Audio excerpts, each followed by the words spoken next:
Who is the Holy Spirit? Part 2. So I want to officially open up the discussion by talking about how the Holy Spirit operated in the lives of believers in the Old Testament versus how he operates in the lives of believers in the New Testament, or those who are under the New Covenant. So there's two major differences in the way that the Holy Spirit operated under Old Covenant believers or Old Testament believers versus New Covenant or New Testament believers. The first major difference is that for Old Testament or Old Covenant believers, the Holy Spirit would only come upon or indwell certain select few people. So there were some prophets, some kings, etc., etc. There were some people in the Old Testament who the Holy Spirit would fill them for a specific purpose or a specific time. In the New Testament, as we know from the book of Acts, the prophet Joel had prophesied a time coming forward, and it happened on the day of Pentecost, that God would pour out his spirit on all flesh, on sons and daughters will prophesy, etc., etc. But it says that he will pour out his spirit on all flesh.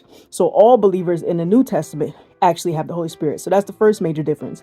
In the Old Testament or the Old Covenant, only some select few people had him, or indwelled by him or empowered by him. But for the New Testament, all believers are indwelled by the Holy Spirit.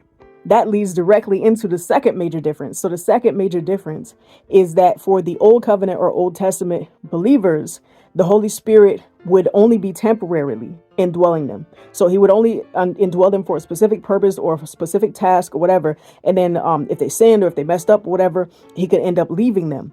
But in the New Testament or under the New Covenant, the Holy Spirit permanently indwells believers. So it says in Ephesians that we are sealed with the Holy Spirit until the day of redemption. So the Holy Spirit permanently indwells us until the day of redemption for New Testament believers. So that was just a quick little explanation of some of the differences between Old Testament and New Testament. And because we are under the New Covenant as Christians, all of the videos going forward, when I talk about the Holy Spirit, they're going to focus specifically on how the Holy Spirit operates under the New Covenant, under New Covenant believers. So stay tuned for more. God bless.